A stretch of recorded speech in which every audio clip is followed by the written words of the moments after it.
try and do today is just introduce these 4 or 5 different areas. Associate Minister Rodney has spoken about the changing demographics. I'll just cover that a bit more. A couple of comments about Alzheimer's disease and dementia, understanding the effects of exercise on the brain in midlife and beyond, and then what we can do to keep our brains healthy and sharp. So the Alzheimer's document here showed that over the next over 30 years, starting in 2008, the cumulative cost of Alzheimer's disease and associated costs is almost $1 trillion. This will have a crippling impact on the quality of life, family of friends, healthcare system, and the economy. So there is a critical need for some action to be taken now because there's a number of important areas of research that we can do to better understand this disease.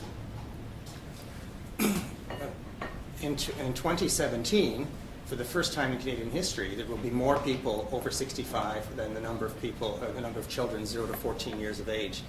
So over the next number of years after that, the seniors over 65 will comprise eventually up to 25% of the population. So there will be a tremendous burden on all aspects of healthcare costs. Now, in terms of the number of people that are going to reach 100, so in 2011, we had just under 6,000 people that are 100 years old, and 84% of those were women. In 2061, this will increase tenfold, and again, a much larger proportion of those individuals will be women. This is explained in part because of the longer life expectancy in women, 83 years of age as opposed to 78. Now, the aging population is not just a Canadian issue, it's a global issue, and you can see here there's been a number of strategic documents that have actually been put out to highlight the way that different countries are actually starting to deal with it and better understand the problem of the disease. So in Canada, we're going to have 17 people for each, or the rate of 17% of centenarians, and you can see that Japan is leading the way here with 36%. So just a couple of things to review Alzheimer's disease and dementia. So dementia is a large class of disorders characterized by progressive deterioration of the brain and its function. Alzheimer's disease is the largest, most common form of dementia. It consists of about 63%. Vascular dementia is another class that consists of about 21%. There will be 18 million people worldwide with Alzheimer's disease in 2025, and in Canada this number will double from what it is now, and there will be about 3% of the population in 2038 that will have Alzheimer's disease.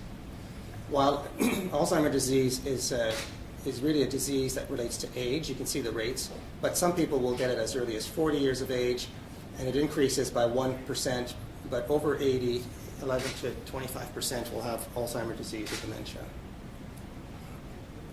This shows you the rates of increase in the disease in Alberta over the next 30 years. You can see here that there's a higher rate for women than there is for males, and the rates will double over this period of time, and 49% of these cases are Alzheimer's and 21% are vascular dementia. So risk factors, there's a number of risk factors. Some of them we can do something about and some we can't. So increasing age is the largest risk factor.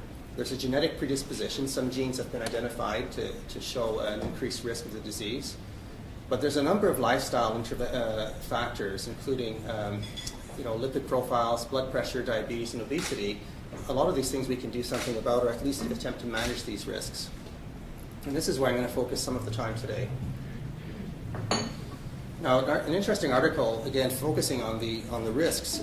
Here we can see the cardiovascular risk factors that are associated in midlife: diabetes, hypertension, obesity, and smoking. And these are associated with a large increase in risk for Alzheimer's disease. Depression is also a risk factor. People with depression have a twofold likelihood of having Alzheimer's disease or dementia. Lower education is also a risk factor. And physical inactivity is a risk factor. It's also a risk factor for diseases like stroke. And this is where we've decided to focus our efforts, is to look at the role of increasing physical activity levels. Now, this is a 101 tutorial about what happens with the healthy brain with aging. So the yellow line here is what happens with normal aging. So there's a decrease in cognitive skills with advancing age, and that's normal.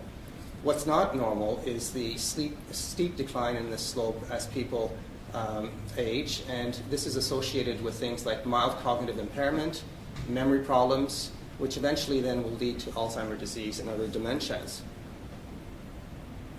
What's really unclear is what can we do or what can be done to modify this steeper decline, and are these things threshold or disease modifying? So can we just sort of boost the brain to increase its function, or is there things that we can do to modify the disease? And part of the big problem now is that there is no sort of silver bullet, if you wish, or pharmacological intervention or therapeutics that have been proven successful. So there is, at the moment, nothing that can be done in terms of therapy, but exercise is proving to be a really big, important component. And so an important area here is the primary prevention. So this area here is really to try and understand what we can do before we get too far up in age to try and prevent and alleviate and eliminate some of these risk factors. So that's, I think, a big area. Now, when we look here in terms of what we know in the medical field, so I'll show you this. This is a graph that shows the change in these markers in the body from normal to abnormal. So as you go up, it becomes abnormal. And as you go across here, the disease state increases. So you can see here that there's a lot of things in this area here that have not been yet identified to show, to give us an indication of who's at risk of the disease. Some of the early things that are identified are things like amyloid accumulation in the brain, and that can be picked up with PET scanning techniques. And then at the end here, we have this changes in quality of life, which become essentially fully dependency on other people. So again, I think one of the big areas here is that there's a lag phase. So this area here between the time that some of these things happen in disease and some of the clinical symptoms that are observed, we think that some of the differences have to do with brain reserve, cognitive reserve, and some of the other pathophysiologies that are existing.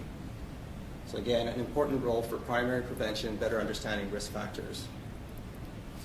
In our lab, what we've attempted to do is taking this approach where we cover the range of biomedical research all the way to healthcare delivery. So we focus some of our studies on a small number of people. I'll show you some of the results today. We're now doing interventional research in 250 people from over 55, and half of that number are women. And we've put a proposal together to look at a randomized control trial, which we hope to conduct in the province involving 800 people. And we're working closely with Alberta Health Services Seniors Health Strategic Clinical Networks to try and really provide knowledge translation and how to really take our basic findings and translate into the community. So our first question was, well, we know with aging there's a decline in cognitive function, and we also know that there's a decline in resting blood flow in the brain. But the association between these two was not really well understood, and this is what we decided to tackle early on. We knew a lot from animal studies to show that animals who exercise more have better vascular blood vessels in the brain, and they have better behavior outcomes. And so in a group of postmenopausal women, what we did is we tested the hypothesis that women who do more activity have better outcomes in terms of the brain than women who are sedentary. This was done actually about 10 years ago, this study. It started 10 years ago. It wasn't completed until more recently. So these are the main findings of the study. This is something we reproduced to show that with advancing age, we know that cognitive functions decline, and that's known.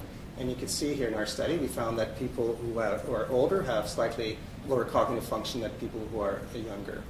Now, the main finding for us was that with an increase in physical fitness shown here on the x-axis, we see an increase in cognitive functions.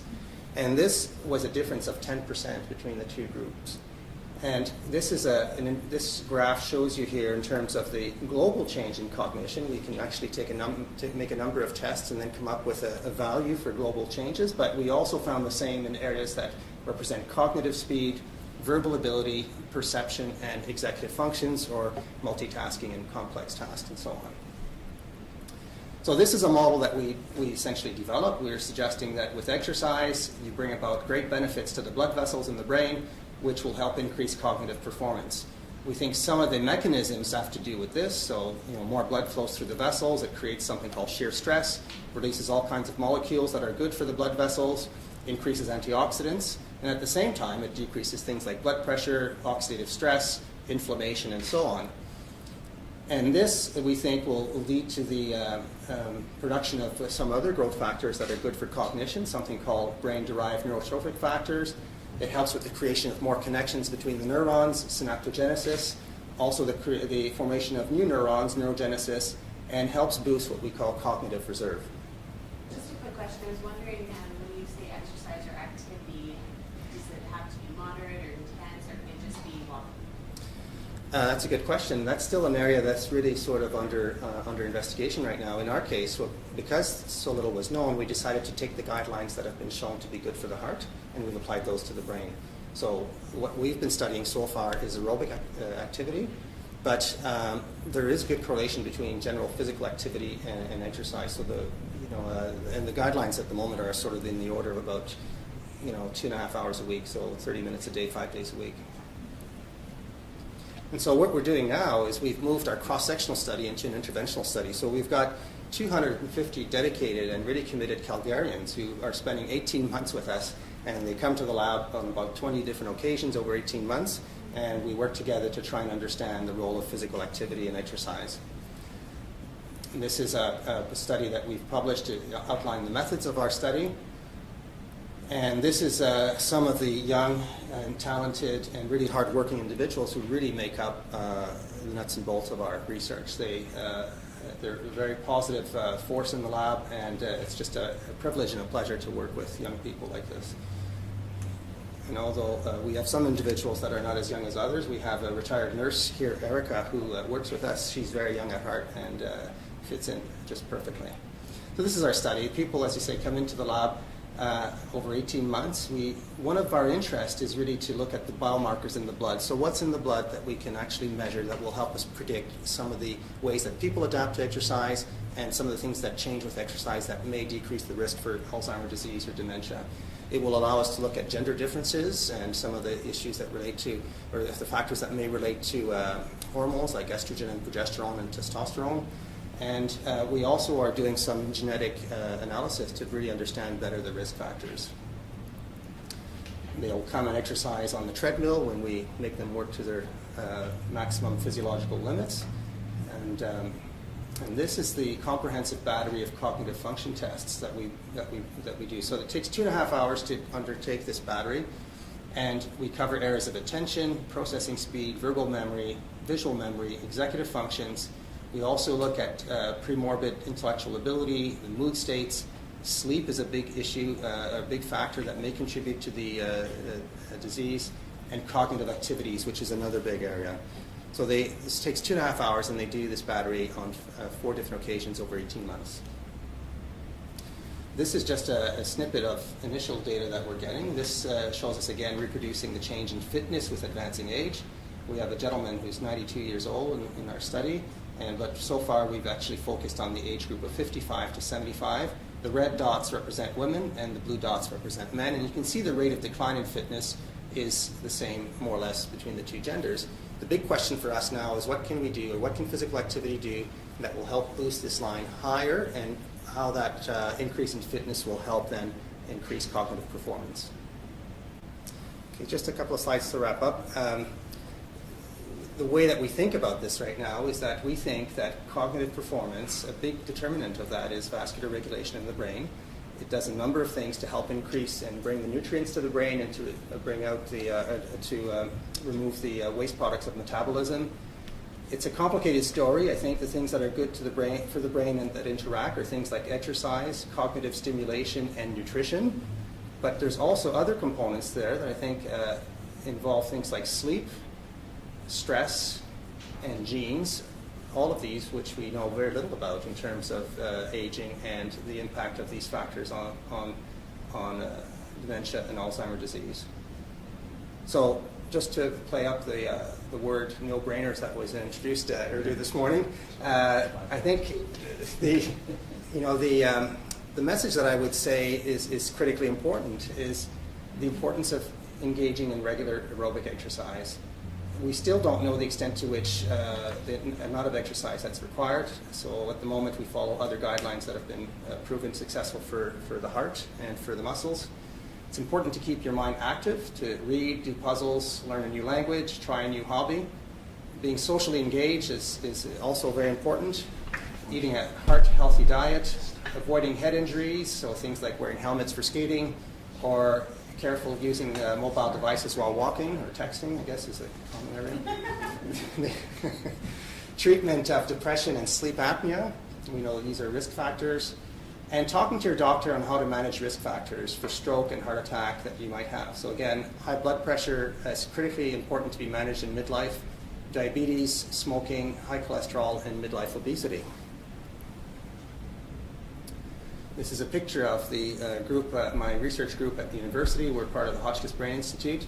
And the study I was talking about is called the Brain in Motion Study, which is a 5-year study, and we're about a year away from finishing it. And just to finish, I'd like to just emphasize that it's not a one-person show. It's a huge collaborative effort, like many of the research projects are across the country, and it's really takes a lot of effort and by a lot of dedicated people. So thank you very much.